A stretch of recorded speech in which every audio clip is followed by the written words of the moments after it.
Today we're talking about chapter 6. This is second half. Last time we talked about Amazon in India. Okay, Amazon did very bad in China, wasn't successful. Okay, India is very challenging. Infrastructure, bad. Okay, infrastructure in terms of highway, bad. In terms of internet, not good. Okay, and 70% of the people live where? Rural setting. People spread out. All this little community, 200 people, 800 people, 600 people. Okay, who provide the goods and the service to them? Mom and the pop shops, tiny convenience store. Okay, a store could be smaller than my office.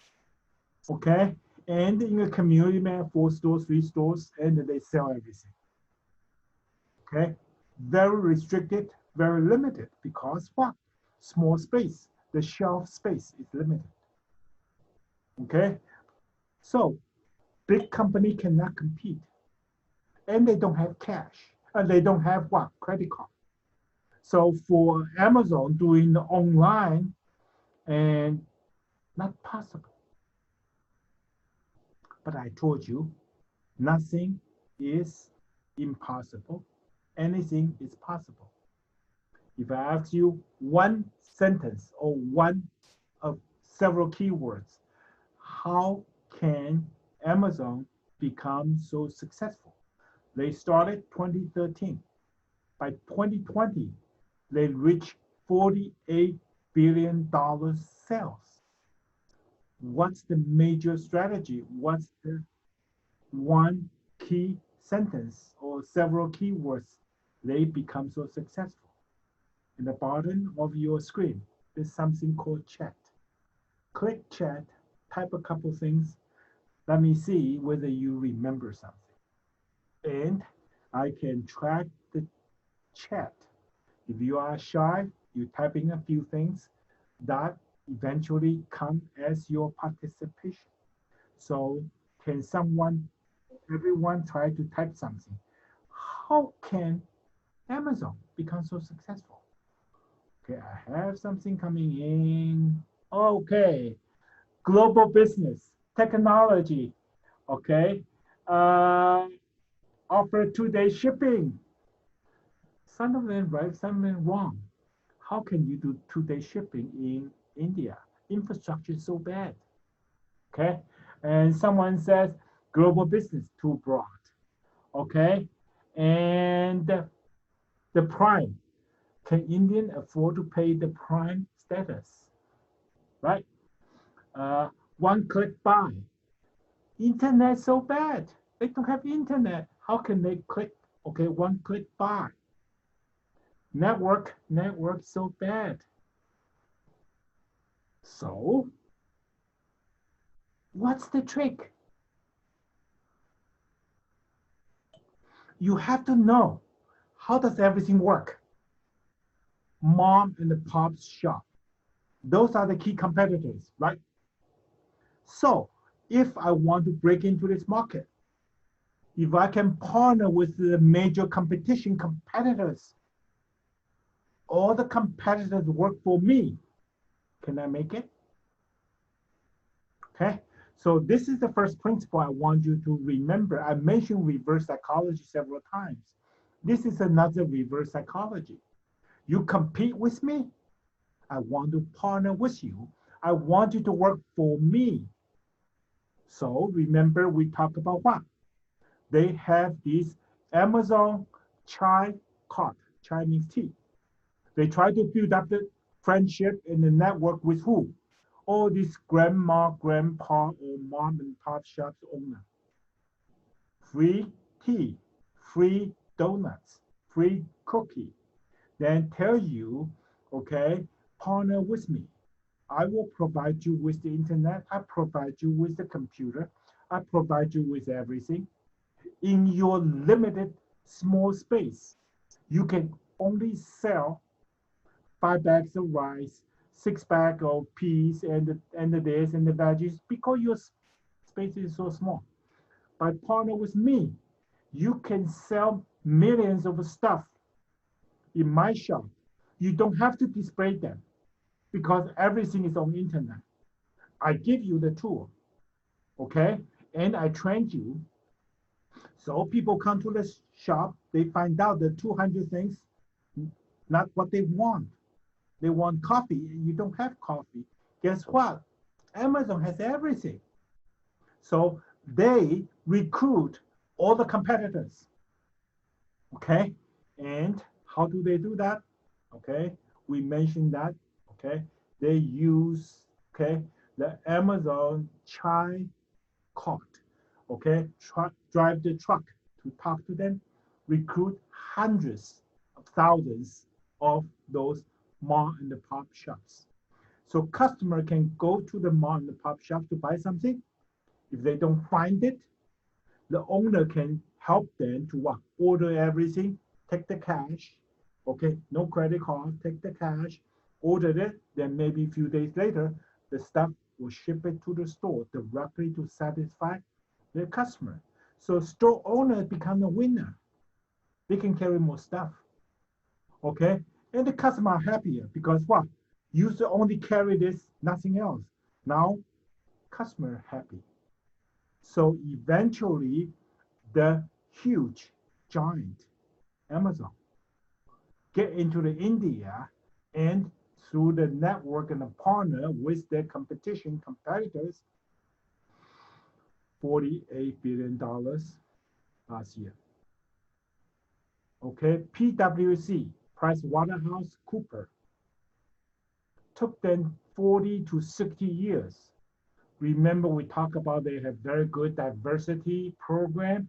They have a very good job rotating program to motivate the employees, et cetera, et cetera, et cetera. What's their annual revenue? Anyone remember? $43 billion.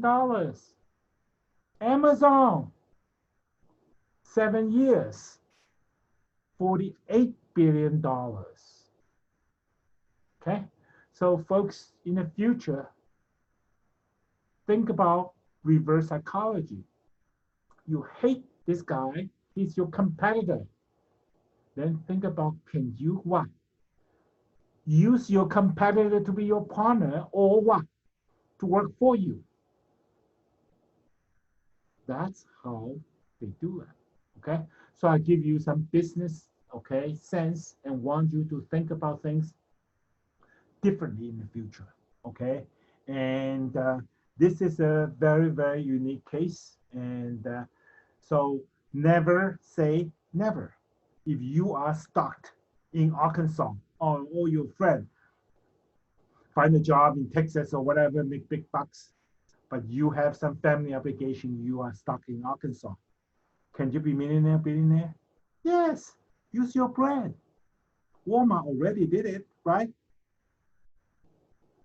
Sam Walton, okay?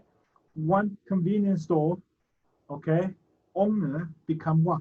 One of the largest company on earth called Walmart, okay? So if you want to be extremely successful, use your brand, okay? And that's the open case. Then we talk about the environment, okay? The definition about environment, we have two different definitions, okay? And one we call what? Task environment. The other one we call general environment.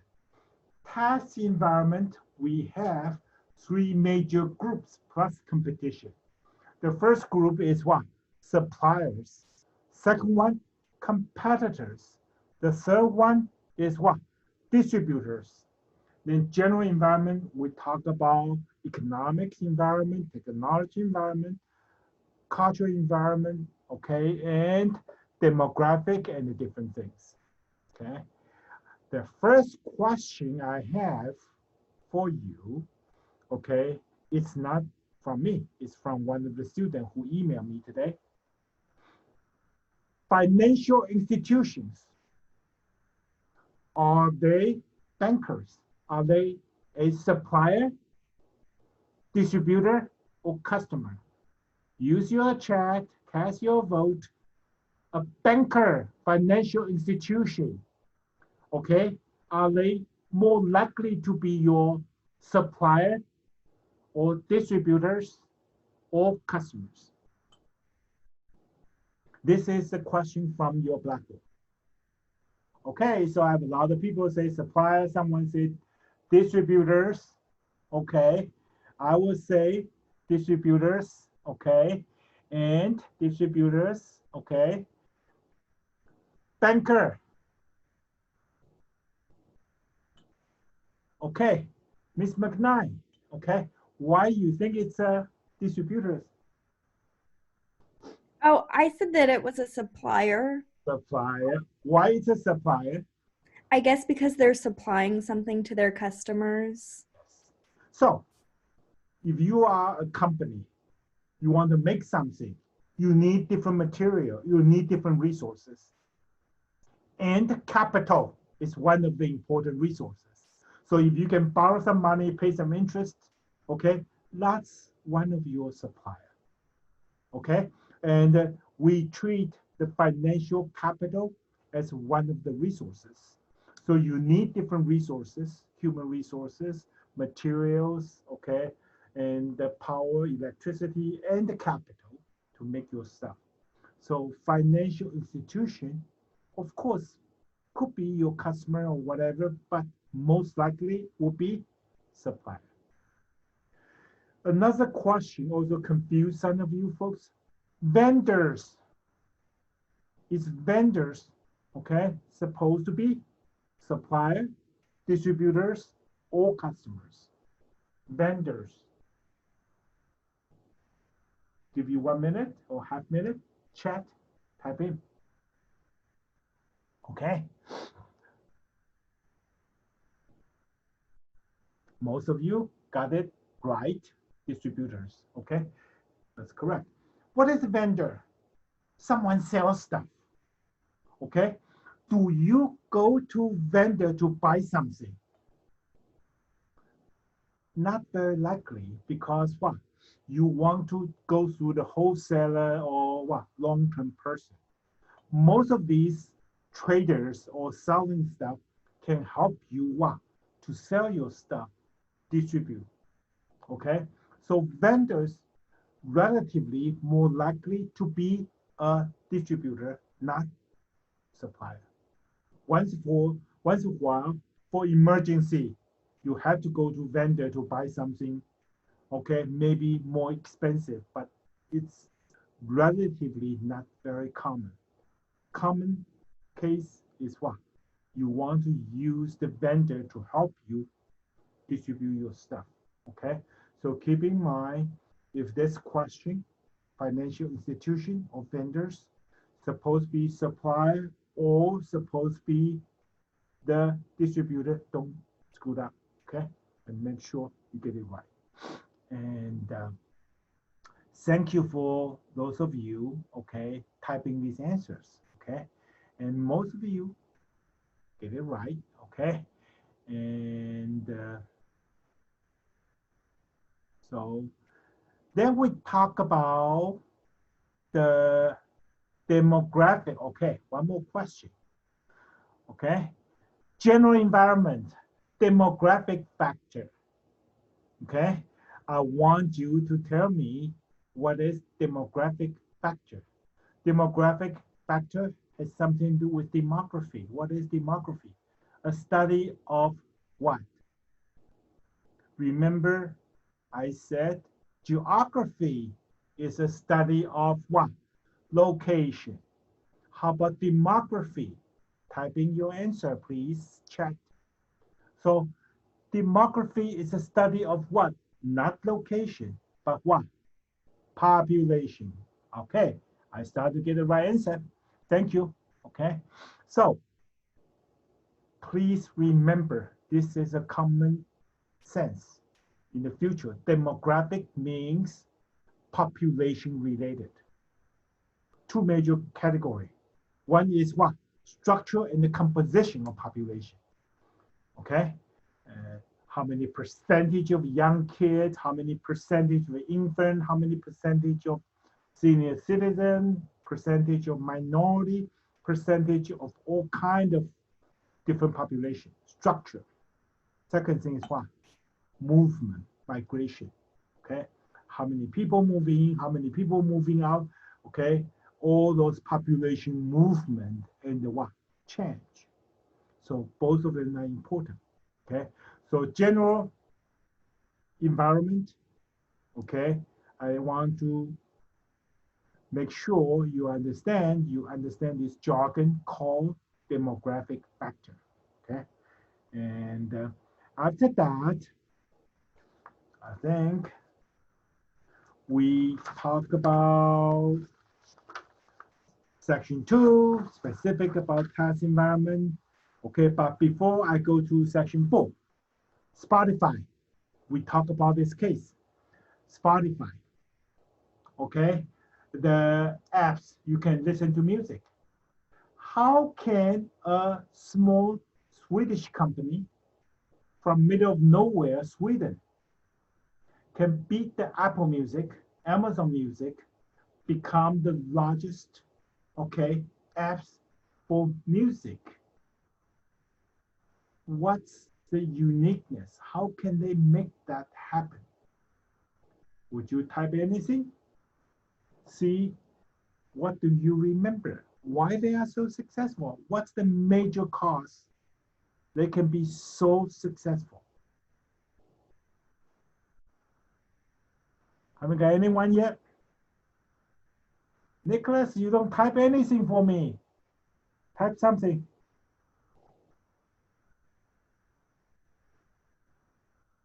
Nobody. Okay, good. So I start to have something. Yes. Nicholas, good answer. A lot of songs. They got a library of what? 60 million. And I also have what? The price. Jonathan and the people says it's cheap.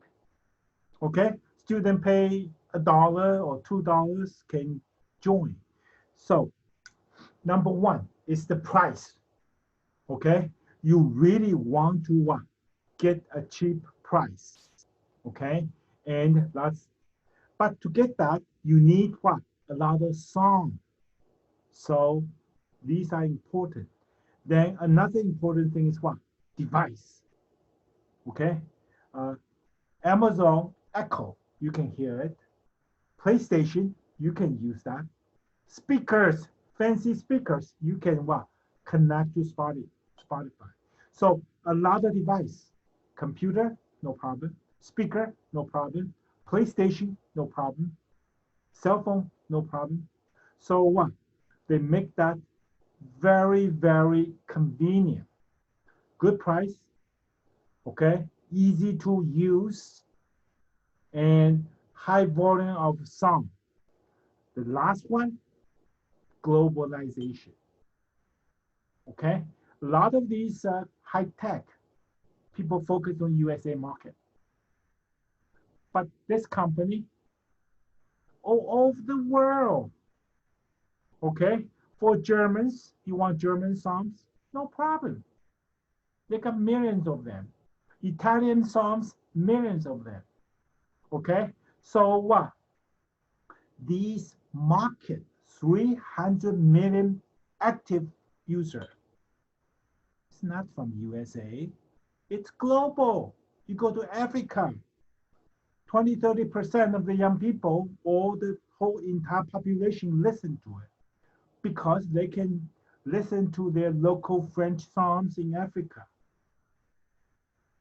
American company, yeah, maybe you have a lot of American songs and Dolly Partons and those kind of things, but they don't provide Chinese songs. They don't provide a lot of Japanese songs. Maybe you have 200 to choose from. This company, very global. So if you want to do very well, price, okay, and you have to have a lot of song. You have to have the convenience to play everywhere, and you have to have what? A global market. okay? And once market keep on adding up, and of course, someone type the freemium, okay? And I mentioned that that's a special term. Uh, what is a freemium? Uh, Angel Herrera, what is a freemium? You type that. Where are you? Didn't you say that it's free but with ads? So you folks can see the chat, right? Thank you. And I told you folks last time, this is a new term. You check dictionary, they don't have it. You Google it, it has it. A lot of apps, they don't charge user. They charge what? People sponsor that program, okay? So this is a new term. Let me get your name. That's the another thing. You use this software. You don't have to pay the subscription. They have 300 million people use it without paying the prescription or the description. They don't want to subscribe. Doesn't matter. 300 million, so many people want to put advertisement in your platform. So that's another big place. They make a lot of money because what? High volume of users. Okay, so we don't necessarily, okay, charge people. And I think you folks can see that from the chat. If you open it, okay, they call freemium, M-I-U-M. That's an important term. And that's also an important concept of what? Making money in social media, okay? You do not have to charge people. So after Spotify, I think section 2 talk about task environment, section 3 talk about general environment, then section 4, that's where we were last time, and that's where we're going to start it today, okay?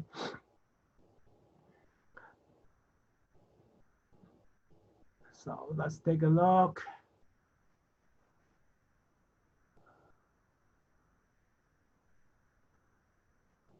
Okay, we were here. So talk about how the whole world become global. Last time we talked about human capital, financial capital, resources capital, because of the technology, all those resources in the capitals, they flow faster. Second thing I want to talk about it, we just got started, is what? Tariff and what? Barriers to trade, okay? First of all, you have to understand in your global environment class, you took it a couple of years ago.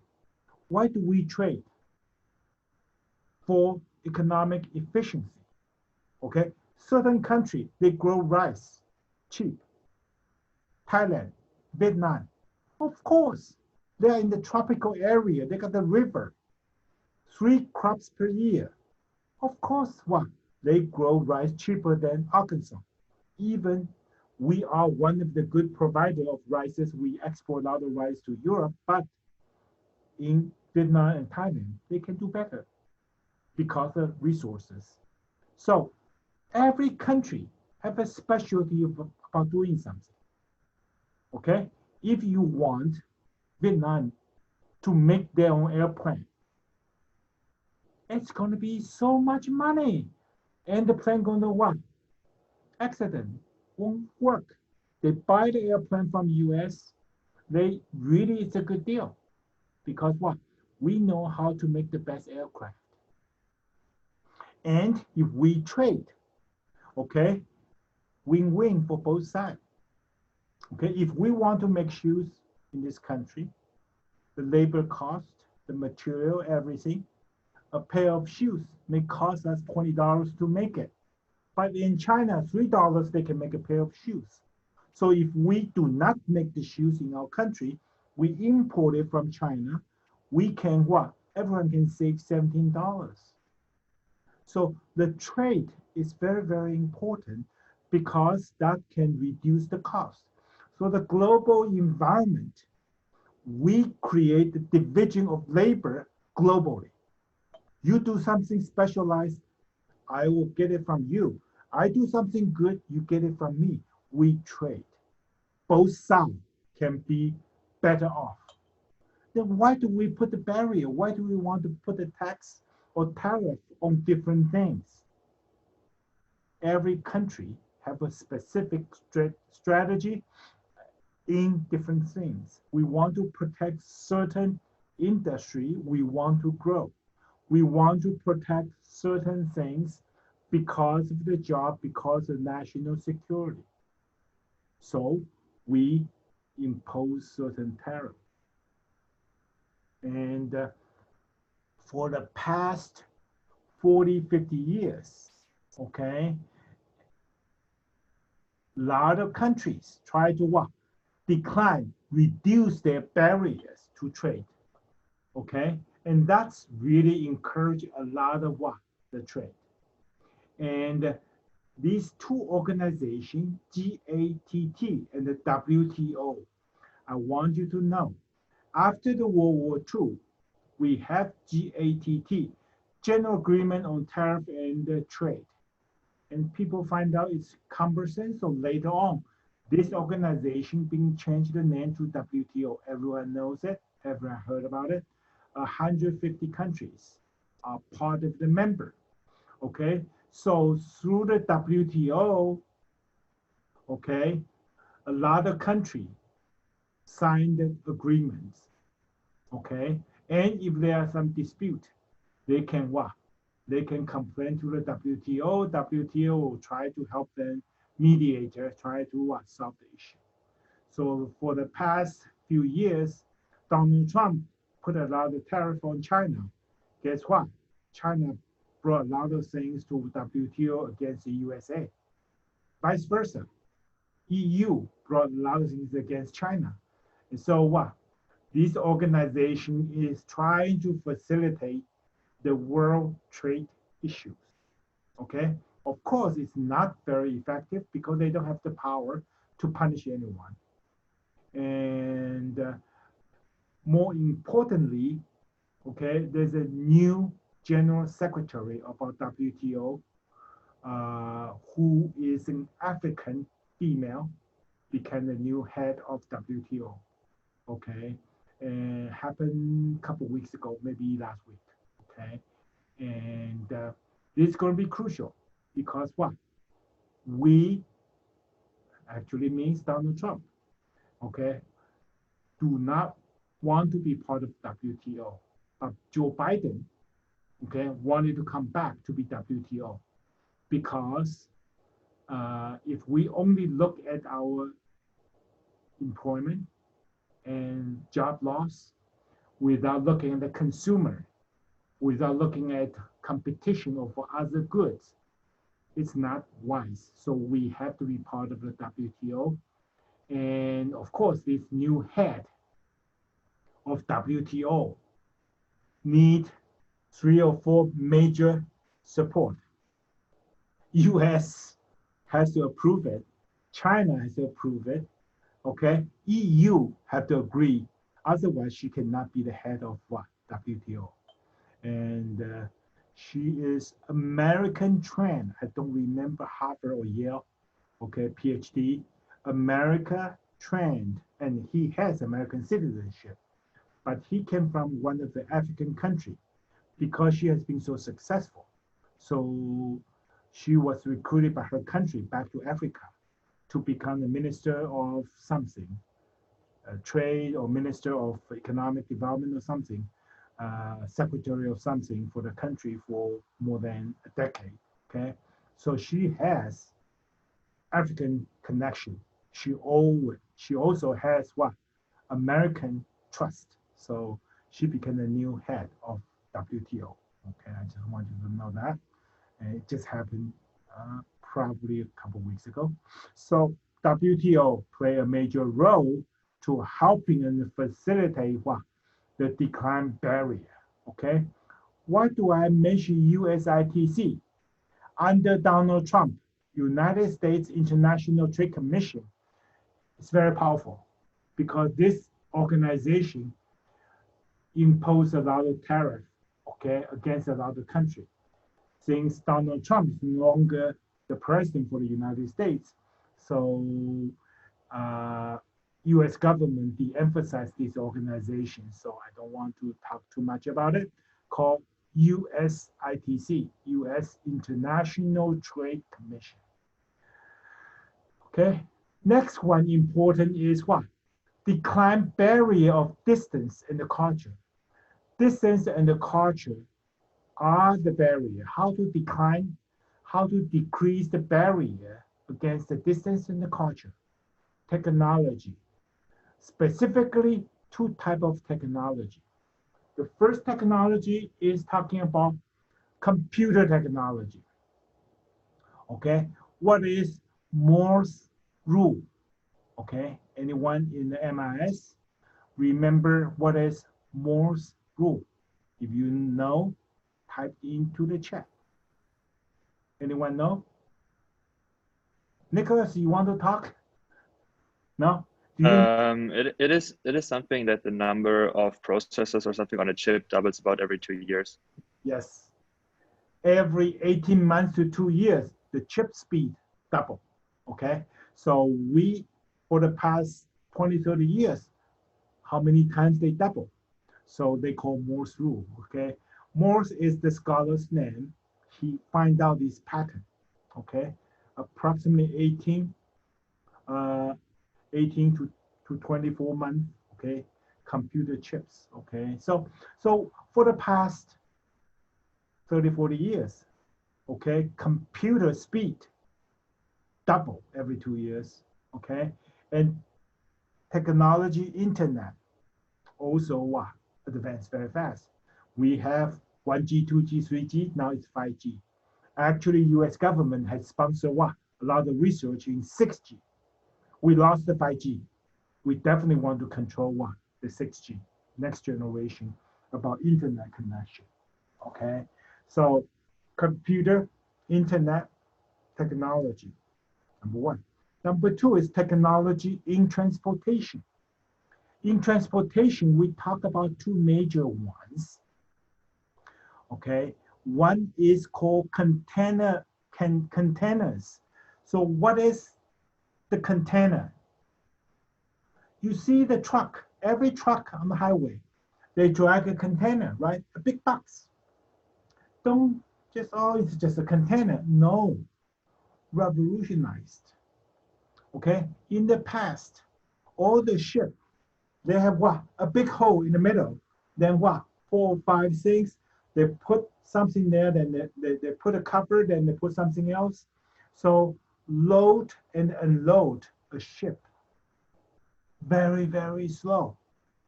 Plus it's difficult to keep the quality of the goods in the ship. After the container, okay, everything is a lot more efficient. 200 to 400 containers.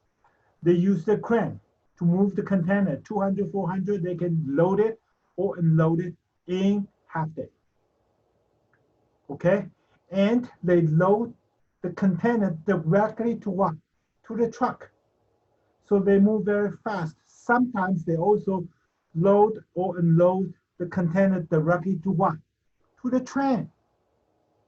Okay, so the train can move out. So this containerization, sometimes we call these words, even it's not in the dictionary. Container, okay, and the containerization process make the transportation a lot more efficient. Okay, and the second one is GPS. Okay, if we don't have GPS, okay, and the ship arrive the port, say Los Angeles, they don't have opening, you may want to wait for 3 days, okay, and that's waste of time. With GPS, everything's precise. So our ship will arrive Seattle, okay, March 3rd, okay, 8 o'clock in the morning. So all those empty trucks, okay, will be there waiting to ship your stuff out. And if you want to exporting something to China, you know your truck scheduled to come in 2 o'clock in the afternoon, so they can start to load your stuff. So by doing that, it's a lot more efficient, save the cost, for a lot of things. Okay, so GPS and containerization, okay, significantly reduce the cost of transportation. Of course, the technology in the what? Airplane and the ship, that's also changed, okay? To fly from New York to Tokyo in the past, okay, you have to refuel, go through Alaska, cost you 20 hours. Now, direct flight, 12 hours, 14 hours, okay? So what? The aircraft and the ship, okay, a lot more faster. That's also important. But the two most important one is containerization in the GPS. Okay, so transportation faster, computer faster, internet faster. Distance, guess what? Cheaper, less important. Cultural communication getting what? Easier. Okay, if I want to talk to my family back in Taipei in the past, the phone bill is very expensive. Now I can use a lot of social media and the FaceTime and a lot of things, talk to someone in Taiwan for free. I don't even have to pay international long distance bill anymore. So these are the telecommunication. So a lot of culture issues, communication issues through technology in computer, internet, and the technology in transportation reduce, okay, all those barriers. The last one we want to talk about is what? A lot of regional free trade organization, okay? And the regional trade organization become more and more important. EU, okay? About 30 some countries in Europe become one union. That's very significant. And the NAFTA, North America Free Trade Agreement, okay? And this one also very, very important among the three countries, Canada, USA, and Mexico, okay? Started negotiate through George W. Bush Sr. Then Bill Clinton signed it. So a lot of things among Canada, USA, and Mexico, no barrier, okay? So you want to do something, okay? A lot of things on the border. You can what? Get a lot of stuff cross the border from Canada, make something, then what? Ship back to Canada, vice versa. Okay, Canada can what? Ship certain things to America to get processed, then what? Moving back to Canada because the free trade, NAFTA, benefit, okay, the Canadians, okay, Americans, and the Mexicans. Okay, it's very, very important. So globally, NAFTA is the major one in North America. EU is the major one in Europe. Then we have a couple major ones in Asia. Okay, and these regional ones, every major ones probably, okay, influence 20, 30, or 40% about the global GDP. Okay, so 30, 40% of the region can be shared. It's very good. And Donald Trump went up. I didn't hate him. I'm just talking about some of the policies and the pros and the cons, okay? No personal opinion. He thinks the TPP, what is TPP? Trans-Pacific Pact. TPP cover Asia, and North America, and South America. So that's a new concept started from Bill Clinton and George Bush, okay?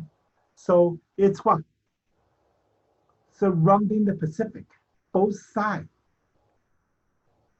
And initially we designed this this agreement from South America, North America, Asia, Japan, etc., excluding China, okay? It's a good organization to what? Against China. Also, because US initiated, so one of the major components is what? Intellectual property. Okay? By signing this, all these countries from South America to Asia and North America, all the countries should respect and pay US intellectual property. So we can benefit a lot with our import-export, okay? And you use my patent, you use my stuff, you pay me. It's a good deal, okay? And Donald Trump, without deliberating this whole thing carefully, he thinks all these trade deals sucks. We lose so many jobs because of these trade deal. I don't want to do it anymore. So about signing the agreement, US withdraw. So TPP with all the country except what? USA. And if I have more time, I will talk about it, okay, by the end of the section, okay? And so I want you to know, regional agreement, okay? EU, one major one. NAFTA, he also abolished NAFTA. He said NAFTA is no good. Mexican get millions of jobs. US lost 100,000, thousands of jobs. We don't do NAFTA. Sucks. It's not good for us. So he said, cancel it. Guess what? Millions of people, tens of hundred millions of people in this North America depends upon this stuff. You cancel it, you put the tariff back, nobody can survive. So within 1 year, put it back.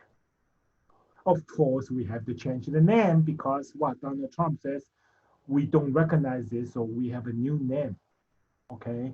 And they call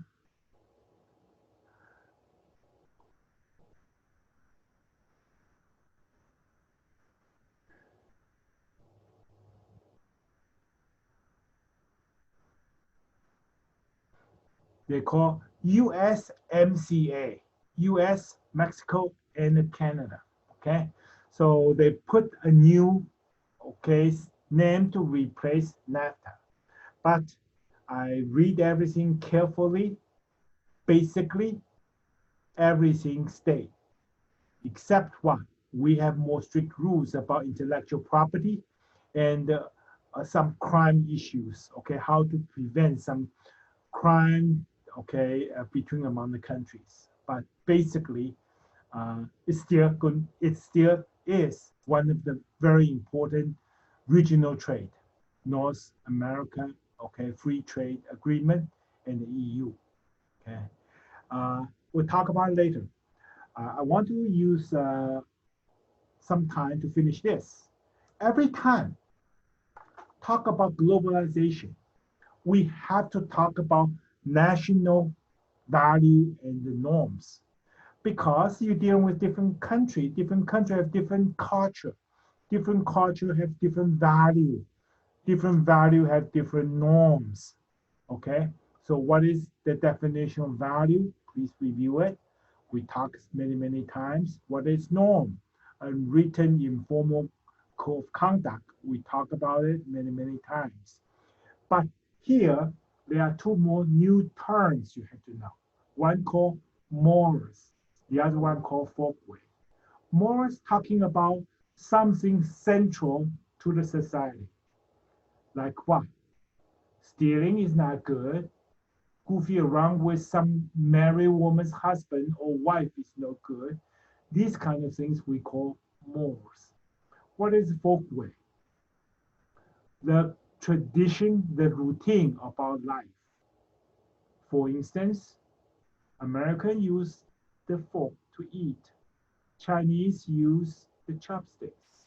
Japanese like to bow to people whenever, okay, they want to show respect. These are the folkways. So the tradition, the routine, people behave called folkways. Okay, something important. Don't steal. Okay, don't goofy around. Married person. Okay, that kind of things we call morals. So pay attention to that in the exam and also what? Also in your chapter quizzes. Next one, last one. I think I only have a few more minutes. This person, Hofstede's model, Hofstede research. 1960s and the 70s, IBM was the largest company on earth. They cover 70 countries, 500,000 employees. Okay, IBM is no longer the largest one, but back then they're the largest one. How to manage the office in Germany, Italy, or different country? They hire this one called Hofstede to study their culture and the pattern. So IBM can figure out how to manage globally, okay? And according to this result, there are 5 major dimensions: individualism or collectivism. Western culture encourage individualism, your quota, your stuff. Eastern culture, collectivism, your group, your team, your member, okay? So these are the two distinct, okay, kind of global culture difference. Power distance is very important because many exam ask you. It's confused, but you never heard about it. So I give you keywords. Inequality in the power means power distance. Okay, so if they compare power distance between Great Britain and the US, which one is higher, which one is lower, you want to know inequality, which one is higher, which one is lower. Okay, we are more equal, so unequal means what? Great Britain, they have royal family, etc. They are more unequal, so their power distance is higher. Okay, so you remember the power distance equal inequality. Achievement nurturing. Okay, this is a distinct culture. In our culture, outcome based. But for Japanese, for Latin Americans, you cannot keep on pushing for outcome. You have to keep on encouraging people, nurturing them, then they can perform better. A lot of culture, they don't encourage pressure. They are focusing on encouragement. Okay, so that's easy. You know that. This one, uncertainty avoidance means what? Tolerate uncertainty. You have to keep these 2 keywords. Okay, they want to compare 2 countries. Which one have high level of uncertainty? Avoid uncertainty means tolerate uncertainty. Okay, so if you know the keywords is tolerate uncertainty, then any test give you any comparison, it's going to be easy. Short term, long term. Okay, in the US we are more short term. You don't reach your goal, you are fired. CEO, you lose money, you are fired. But for a lot of culture, it's long term. We don't make money, that's fine. Next year or 3 years, we're going to turn everything around. So this Hofstede model, maybe a few pages in the textbook. Please pay attention to it. You learn management and the globalization. Okay, this research is one of the crucial part in the chapter of globalization. Okay, so you have to know that, and the why it's globalized and everything. I explained that very in detail. These 5 different dimensions about Hofstede model. You have to pay attention to it because especially what? Power distance and what? The uncertainty avoidance. These 2 terms, they try to confuse you. If you remember the keywords, the tricks I teach you, then you should avoid that. Okay, so folks, exam, I will send you the password tomorrow morning. The exam starts tomorrow noontime, finish at Sunday night. Please do not start your exam 11:30 on Sunday, because if you don't finish after midnight, they won't take your exam. So if you really have to do it on Sunday, try to do it before 11, get started before 11, then they will take the exam. If you have a busy schedule or you have to play football, soccer for the UCA, you really have time to take it, over the weekend, email me, schedule ahead of time. I'll be glad to work with you. If you missed it without a good reason, I will not let you reschedule. Good luck with the exam. Focus on the mistakes. Don't try to memorize 200 questions. You can't. Focus on the mistakes. Focus on the definition of terms. That's going to be helpful. Okay? And that's it. And last time, about 40% of you get A. Another 20% get Bs. So if you get A's and B's, you are fine. You didn't do well last time, you get 30, 40%, or 50%. You are nervous, please email me. I'll schedule a meeting, I'll coach you. Okay? And either your study skill is not right, then consult me, or your time management skill is not right. You have to work, you have busy schedule, then there's nothing I can help you. But good luck with everything. I really want you to get a good grade. Okay? Try to get 90s or at least 80s. Next week, see you.